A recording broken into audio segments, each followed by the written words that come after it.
Bueno, pues hoy estamos en algo distinto que no habían visto. Hubiéramos, yo creo que deseado bastante que esto hubiera podido ser en persona, pero no fue así, desafortunadamente, como lo habíamos comentado en algunos TikTok. La historia, tristemente, se volvió a repetir y pues hemos pensado en compartir la experiencia de la no inadmisión a México de parte del hermano de Laura, que pues es Gerardo, que está ahí a un ladito. Entonces, esperamos que el capítulo les ayude o pues sí, la emisión les ayude a saber cómo funcionan más los procesos de admisión o inadmisión en Migración México, lo que ello involucra y pues bueno, vamos a hacer una pequeña presentación que en parte la va a hacer Laura, que pues es hermana de Gerardo, y después vamos a ir haciendo algunas preguntas para que él nos vaya platicando cómo fue este proceso en estas dos ocasiones. Bueno, yo creo que más que hacer la introducción yo, aparte de, pues, de que es mi hermano, creo que sí es importante que él nos explique un poquito pues qué hacía y pues digamos que eso es importante porque de ahí nace la inadmisión, ¿no? No nace de nada, pero sí surge pues de la cual era su profesión. Entonces, sí. ¿A qué te dedicabas, Gerardo, anteriormente? O más bien, Bueno, ¿a qué le dedicaste pues la La, mayor parte de tu vida? Si no es que pues toda tu vida ha sido a esa profesión. ¿Qué hacías? bueno, buenas noches. Como ya todos saben, mi nombre es Jesse Núñez, hermano de Laura. Eh, Prácticamente desde mi niñez siempre soñé con ser militar. Ya, mi papá me inculcó como ese gusto hacia lo militar. Y ya teniendo mis 18 años decidí irme a probar qué era prestar el servicio militar. Entonces, Ok, pues durante este lapso de... desde los 18 ha sido militar. Vamos a estar así porque hay un niño en hay el un niño. ambiente y el Miren, niño no ahí se está el controla. niño. Hola ¡Hola! niño. Hola. ¡Hola!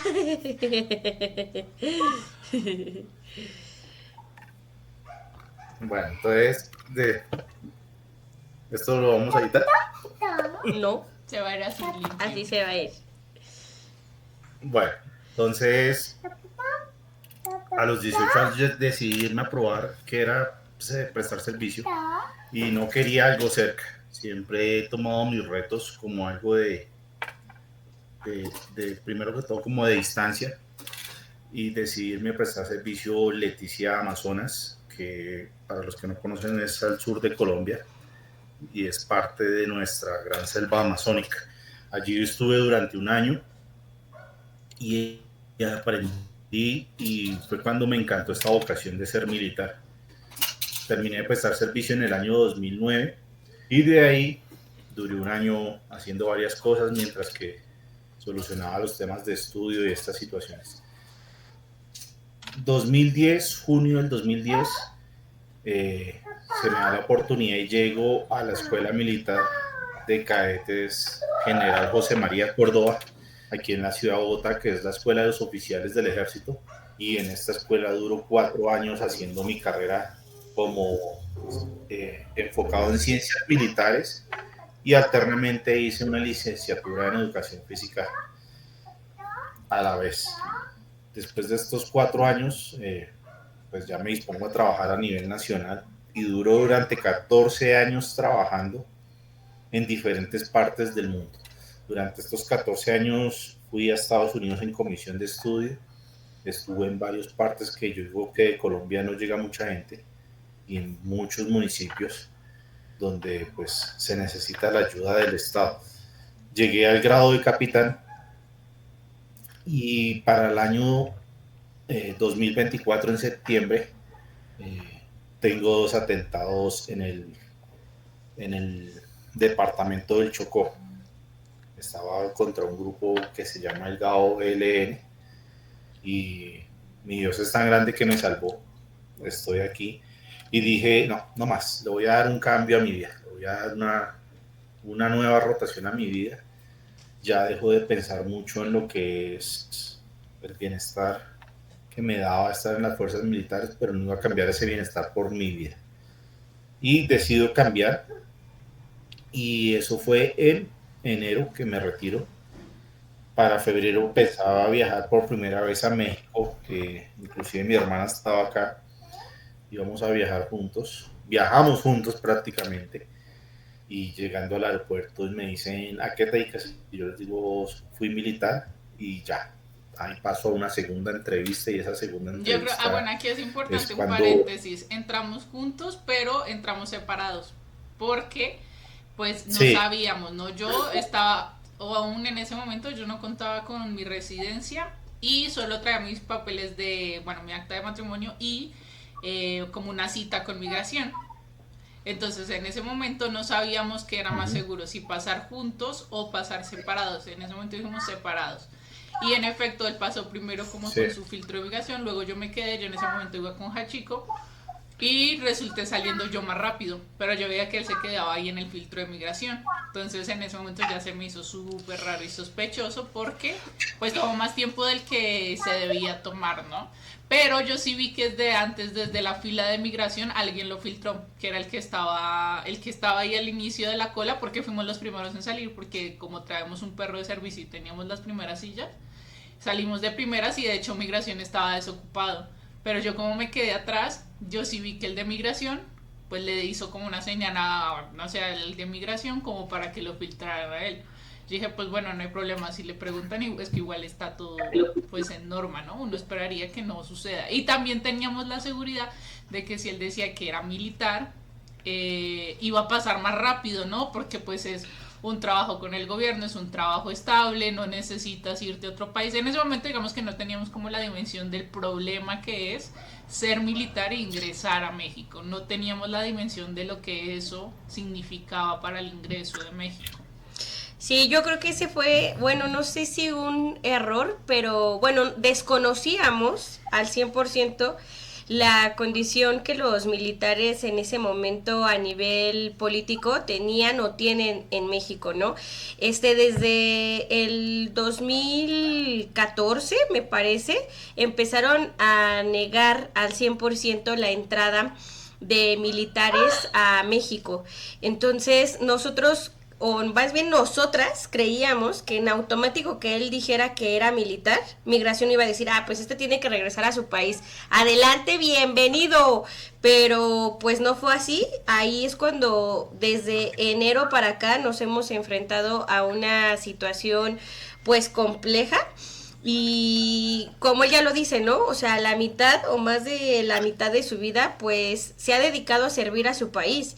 No ha tenido otro objetivo más que pues servir al país. Y bueno, aquí me gustaría a mí hacer un paréntesis como mexicana y yo creo que en el proceso de escucharte y también de escuchar a Laura muchísimo en cuanto a la condición social que tiene Colombia, creo que eso le da un aspecto totalmente distinto a las inadmisiones o los procesos que migración hace en específico para Colombia.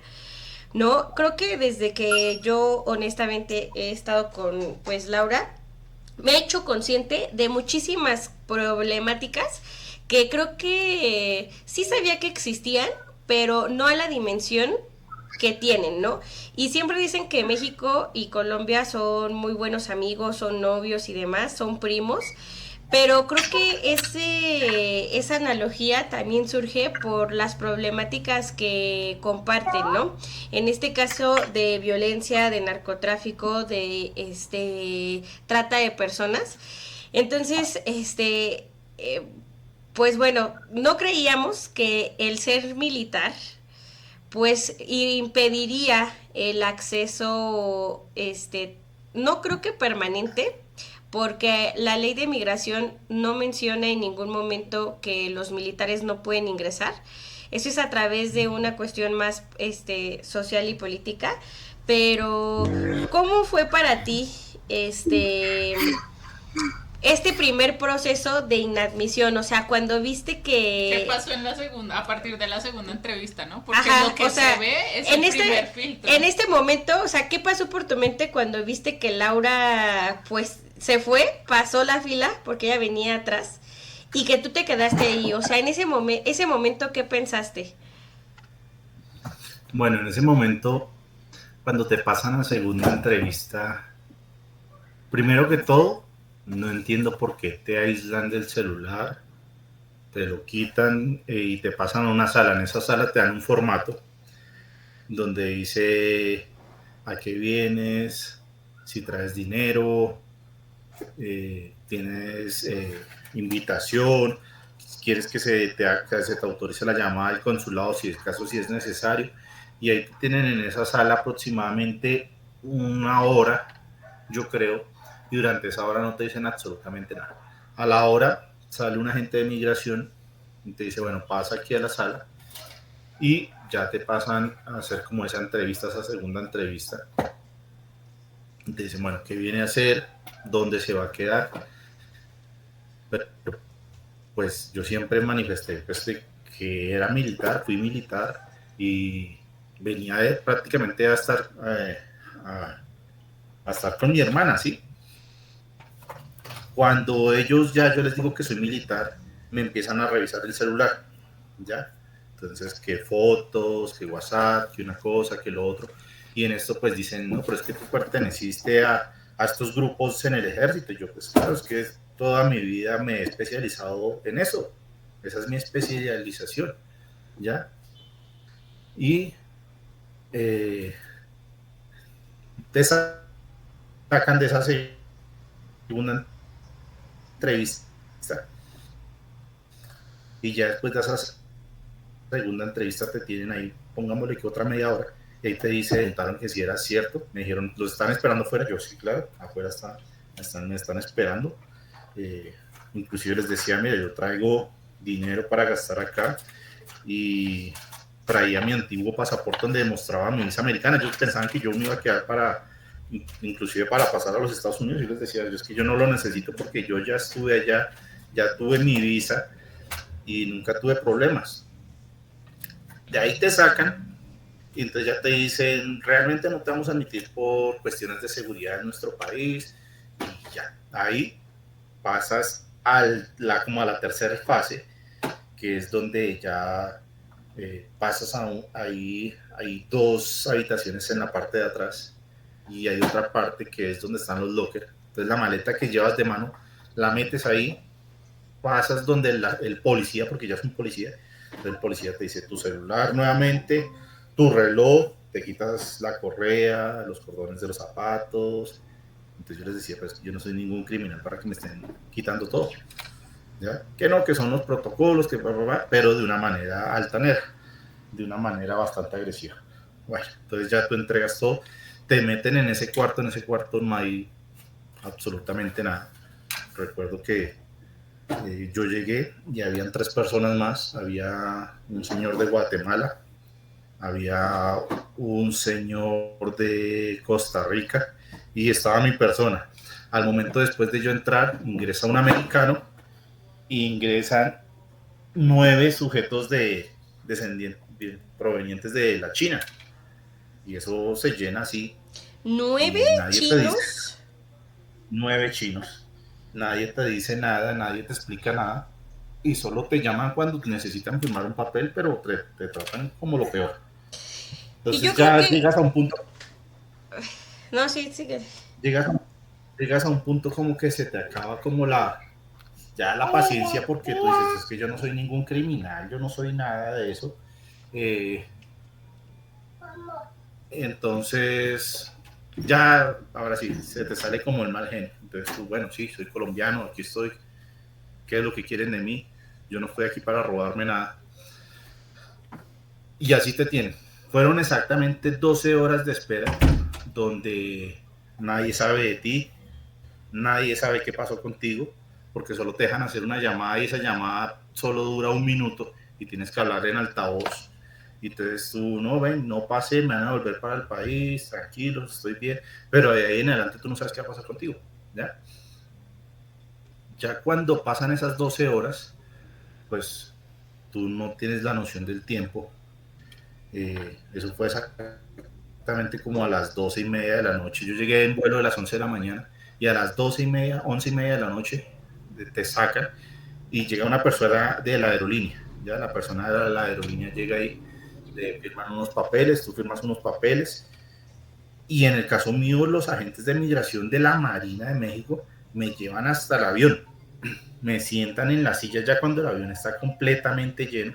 Pues imagínate el impacto de la gente ya sentada para su vuelo y que suban gente de la Marina del Ejército de México con una persona y te sienten en el avión y tú, todo el mundo te mira como si tú fueras, ahora sí, el peor narcotraficante, delincuente o lo que como te quieran catalogar en ese momento.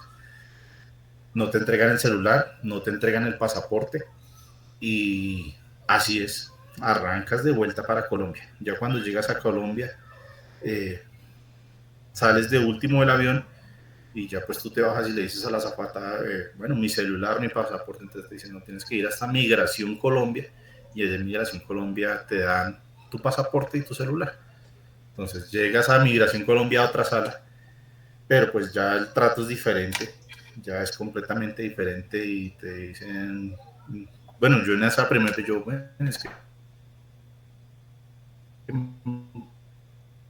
a mí no me admitieron en México y mi pasaporte y mi celular.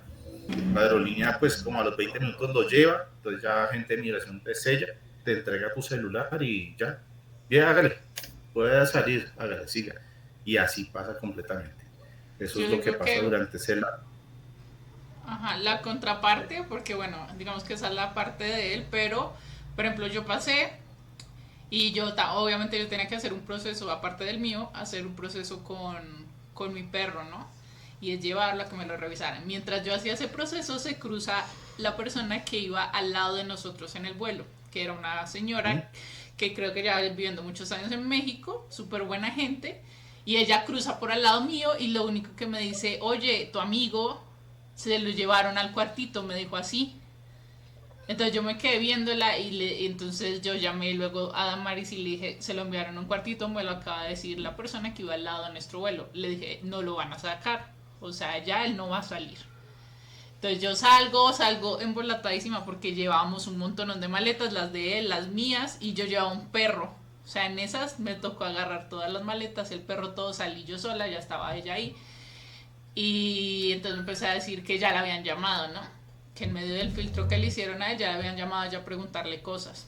No, sí, a mí me llamaron muy temprano, o sea, a mí me llamaron, el vuelo, yo recuerdo muy bien que el primer vuelo llegó a las 11:10, aterrizó el vuelo.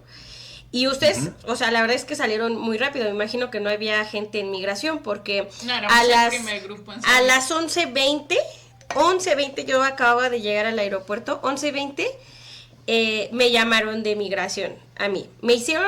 La primera vez me hicieron 3 llamadas. La primera llamada me dijeron pues que si yo esperaba a alguien, yo les dije que sí, corroborar todos los datos que yo había puesto en la carta de invitación.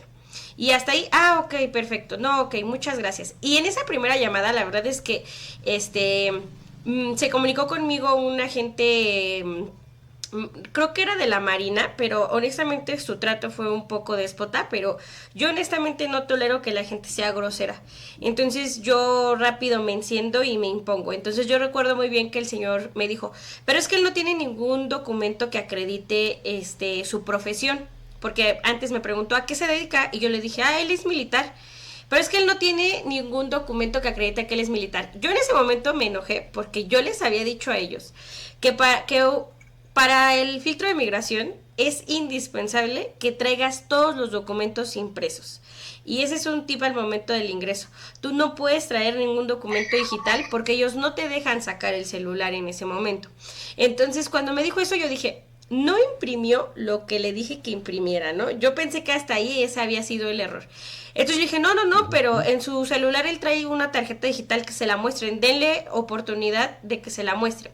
Igual a mí me preguntaron a qué me dedicaba, que dónde vivía y demás, ¿no?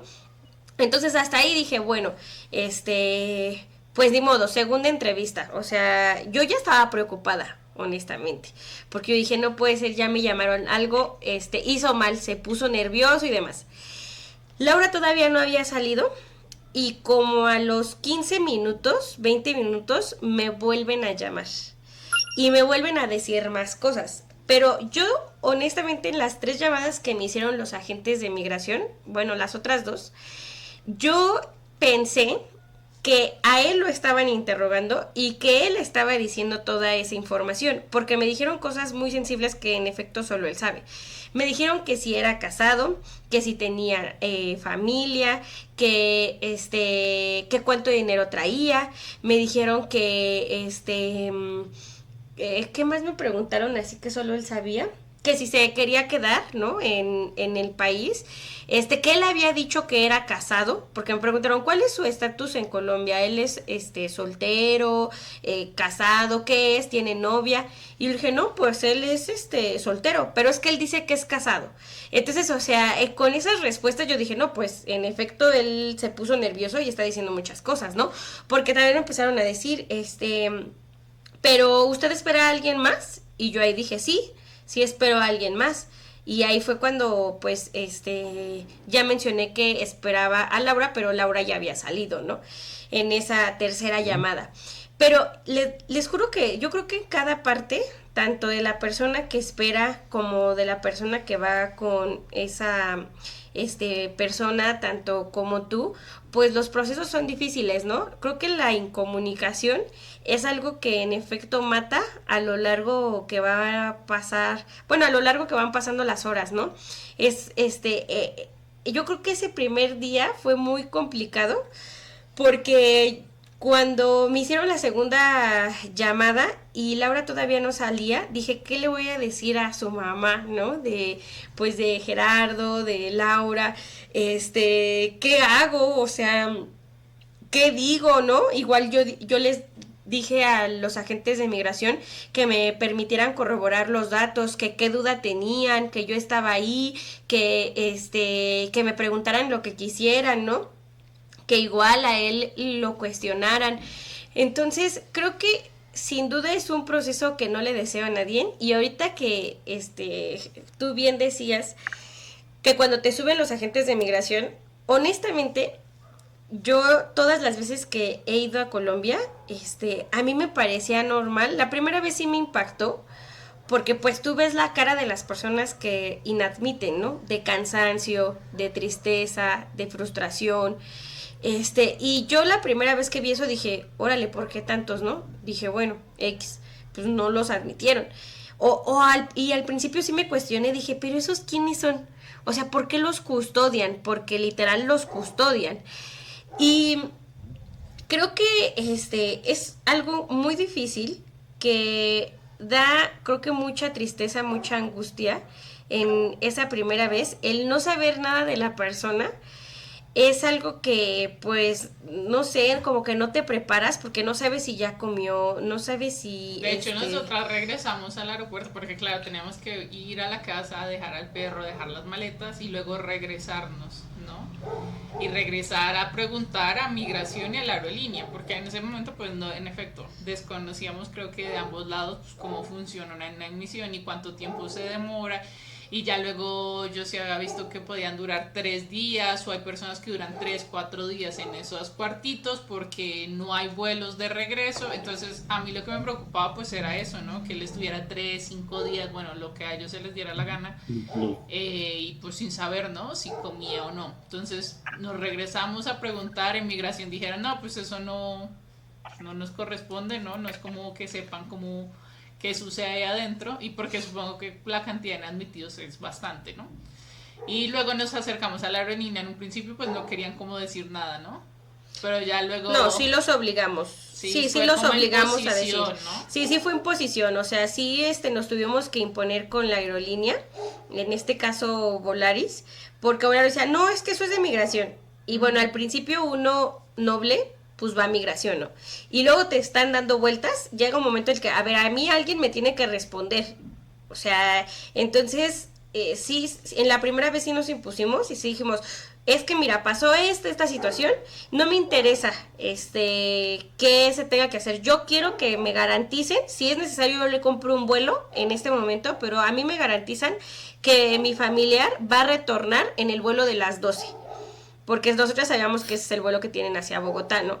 Y ya ahí, pues, bueno, cambia todo, ¿no? Yo creo que ese sería un consejo que él sí avisaste, ¿no? La primera vez avisó como a la 1:30, que te inadmitieron, ¿no? O sea, sí tienen el derecho, pero uno no sabe si lo admiten o te regresan, ¿no? En ese momento ya la aerolínea, o bueno, la persona que estaba ahí nos dijo, bueno, démonos su nombre. Le dimos el nombre completo y en efecto aparecía dentro del vuelo de medianoche.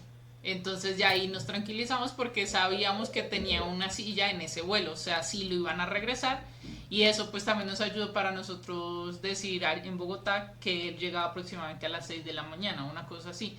Entonces, pero no es como una información que brinden, que de hecho tendrían que hacerlo, ¿no? La última llamada debería ser, bueno, ya regreso en tal vuelo y llego a tal hora a Bogotá. Ese sería como el mínimo derecho, ¿no? Porque pues, tú no sabes qué pueda pasar, o sea... Aparte, yo creo que igual el proceso viola ciertos derechos, aunque creo que también es irresponsabilidad de la aerolínea y un poco seguimiento a la atención que ustedes inadmitidos tienen. Porque la ley menciona que la aerolínea se debe de hacer cargo de sus alimentos. No sabemos en ese lapso que pase, pero al menos a Gerardo las 2 veces que lo han inadmitido, nunca le han dado de comer, ¿no? Bueno, excepto o sea, propiamente que la aerolínea se acerque y diga, mire, este es su kit, aquí está su comida, aquí está su desayuno, aunque si tú te acercas a la aerolínea dice, porque a nosotros nos los dijeron la primera vez, no, él ya comió, él ya desayunó, ya comió y ahorita le pasan la cena, cosa que 3 comidas no recibiste, ¿o sí? No. O sea, entonces ahí... Bueno, te cuento cómo es eso. ¿Cómo? En la primera vez tú en las dudas, tú dices, bueno, ¿y aquí qué? ¿Quién me va a dar de comer? O sea, yo decía, bueno, traigo dinero, puedo comprar o puedo hacer algo. Yo recuerdo que ese día en Bogotá compramos unas donas y yo me acuerdo que las donas quedaron guardadas en el casillero, entonces yo le dije al de migración, no he comido nada, no me han traído nada, absolutamente nada. Lo único que te dan es un paquetico, una bolsita de Cipro, y en esa bolsita viene un cepillo de dientes, un jabón, unos poquitas cosas de aseo, ¿ya? Como un kit de aseo pequeñito, ¿ya? Y de ahí para allá nada, absolutamente nada. Entonces, lo que digo, me dio de comer esas donas y después los chinos llegan, prácticamente esto puede sonar gracioso, llegan los chinos y me defiendo un poco en el inglés.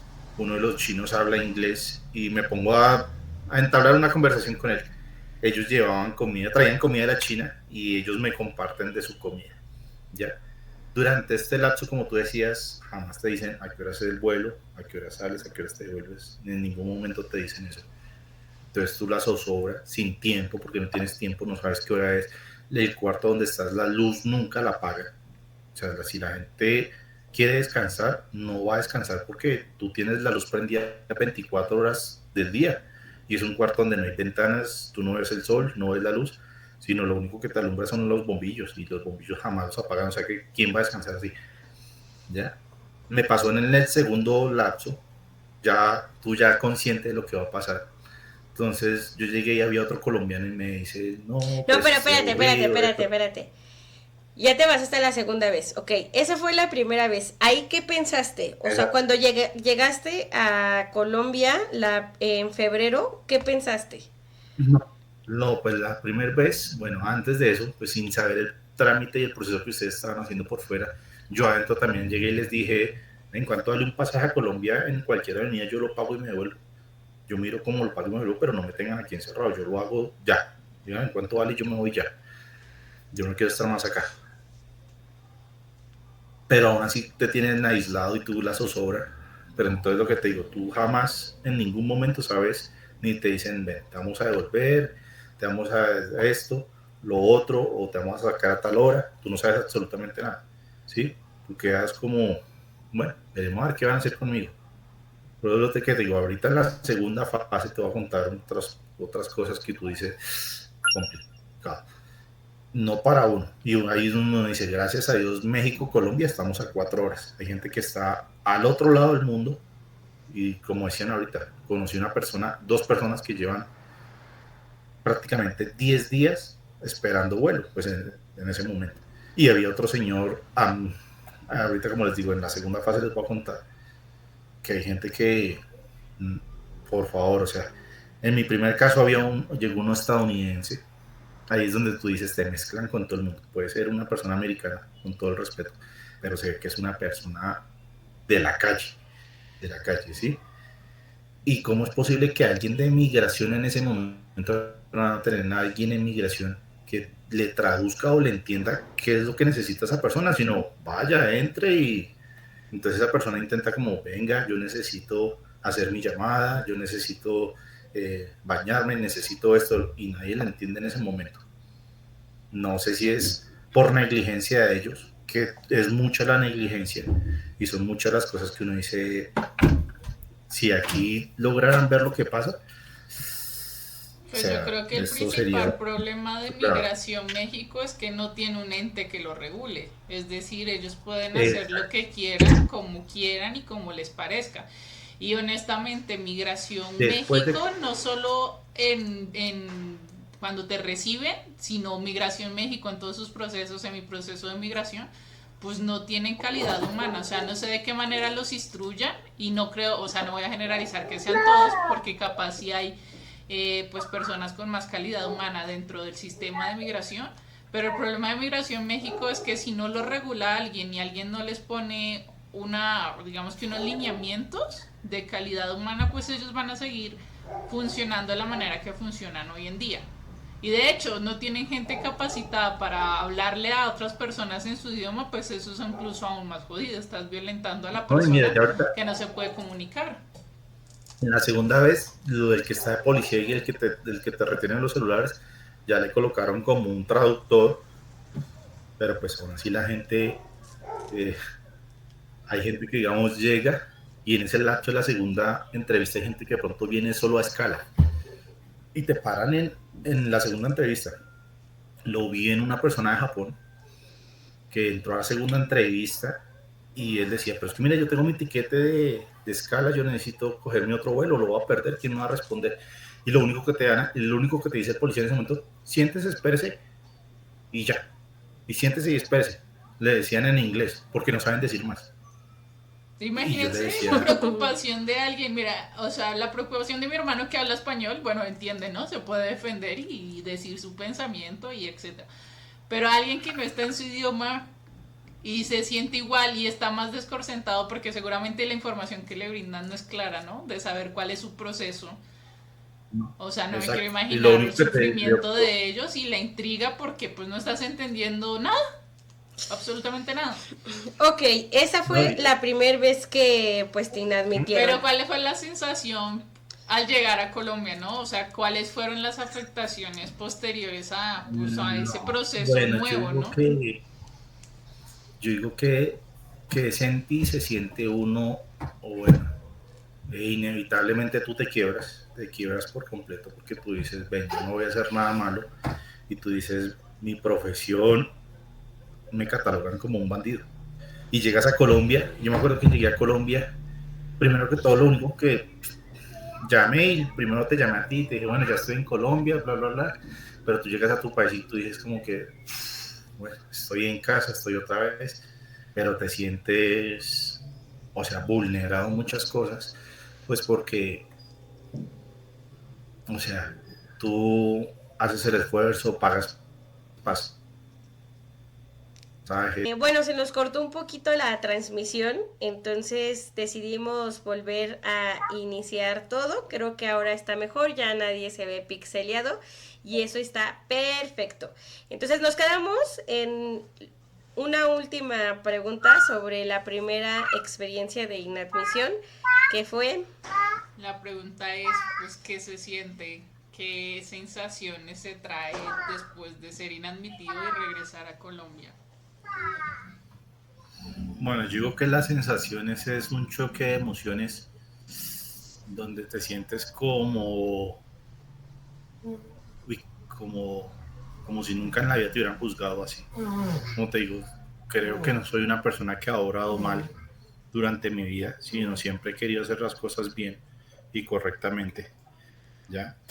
Y que te cataloguen y te traten así es bastante pesado, pues porque jamás he tenido problemas con la justicia, ni jamás he tenido problemas legales para que lleguen y te traten así y te devuelvan literalmente como un perro.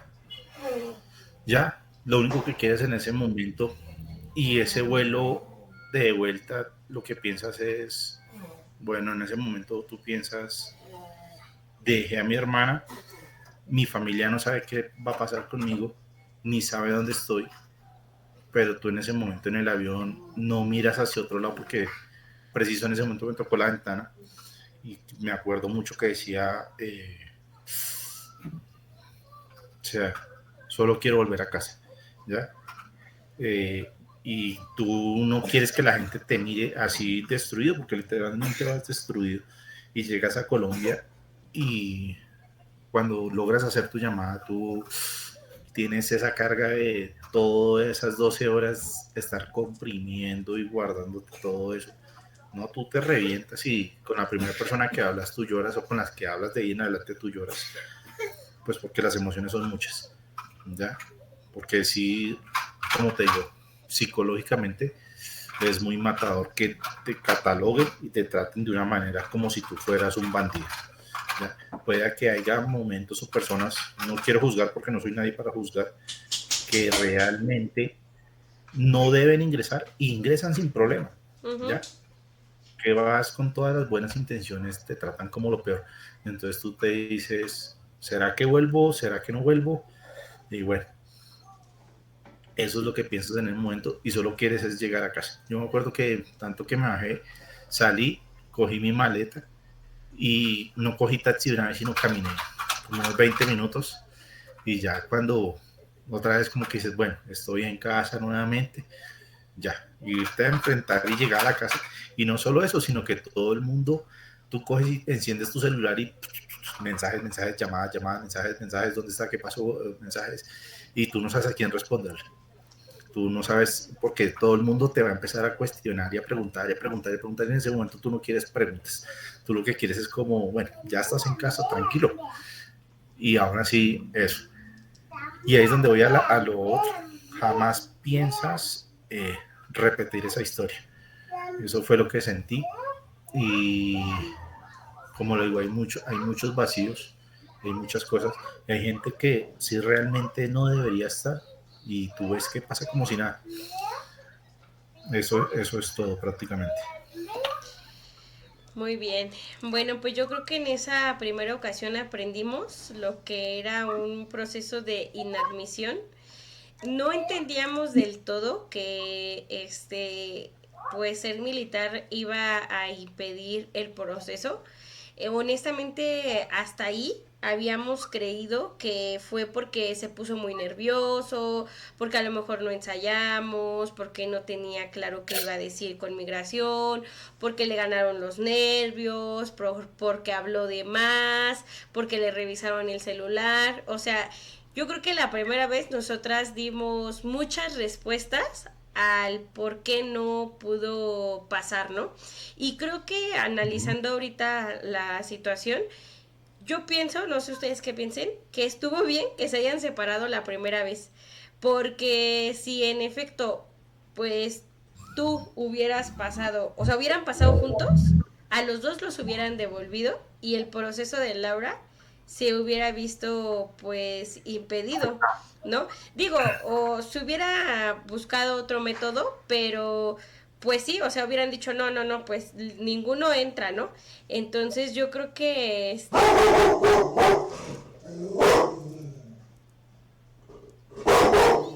Alguien se quedó por ahí en la puerta un rato. ajá. Chico.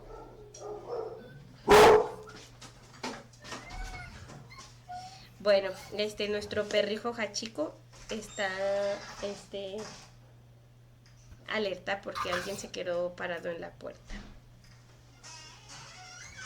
Pero, bueno, hasta ese momento nosotras habíamos creído que las razones eran esas. Y que pues el prepararse, traer todos los documentos impresos, el ensayar con él, iba a resolver el problema de la inadmisión. Y hasta ahí nos quedamos, que simplemente fue pues mala suerte, ¿no? Que le tocó un agente de migración mala onda, que pues no era su día para ingresar al país. Sin embargo, creo que esa historia cambia y toma otro rumbo, justamente en el proceso de inadmisión ahorita en agosto. Pero ya lo van a ver en una segunda parte. O sea, esto lo vamos a grabar contigo, pero pues... Continuo, pero lo vamos a dividir, oigan, porque en la primera parte va a durar bastante. Entonces, pues les agradecemos mucho que se hayan quedado toda esta triste historia. Y capaz que hay bastantes militares, porque luego, claro, ¿no? En medio de su incertidumbre busca, ¿no? Como respuestas. Y sí, es verdad que hay más inadmitidos militares activos que van a querer disfrutar de sus vacaciones en México y lo único que hacen es devolverlos. Entonces seguramente este video pues van a ver personitas militares de Colombia que han pasado lo mismo, que vienen con toda la intención del mundo a vacacionar, a disfrutar, y pues no lo logran porque pues existe ahí un prejuicio, existe pues claramente un problema aquí, pues con todos los exmilitares que han llegado aquí a hacer cosas pues indebidas, desde el narcotráfico y demás, y también pues nuestra historia de violencia en Colombia pues es bastante fuerte, y lastimosamente México y Colombia compartimos algo, y es pues violencia y grupos al margen de la ley. Estos dos países comparten eso, y creo que eso nos limita tanto a los colombianos como a los mexicanos a movernos en el mundo y a que nos movamos de forma segura, sino que pues siempre va a haber un prejuicio, ¿no? Tanto como para México y Colombia. Entonces creo que eso es, este video va dirigido pues a todas las personas o militares que pues han pasado este proceso, o a los que quieren venir y creo que no se han enterado. Yo creo que es importante también que pues se medite un poco, y pues también si llega este video a autoridades pues que también puedan hacer algo, ¿no? Que claro, porque filtran a la gente. No, porque hasta hoy, hasta el día de hoy, la ley de migración en México no le impide el acceso al país a ninguna profesión, a absolutamente ninguna. Entonces, si no le impide el acceso a ninguna profesión, los militares tendrían el libre acceso, ¿no? Habría ahí que depurar los filtros y no hacer un juicio anticipado, porque bueno, después de la segunda vez, pues sí nos dimos ya la tarea de investigar un poco más a fondo muchas otras cuestiones. Pero ya lo verán en la segunda parte. Ya lo verán en la segunda parte. Muchas gracias por estar aquí. Cualquier cosa, dejen su comentario, compartan el video. Y pues muchas gracias, Gerardo, por compartir esta primera experiencia. Nos espera la segunda.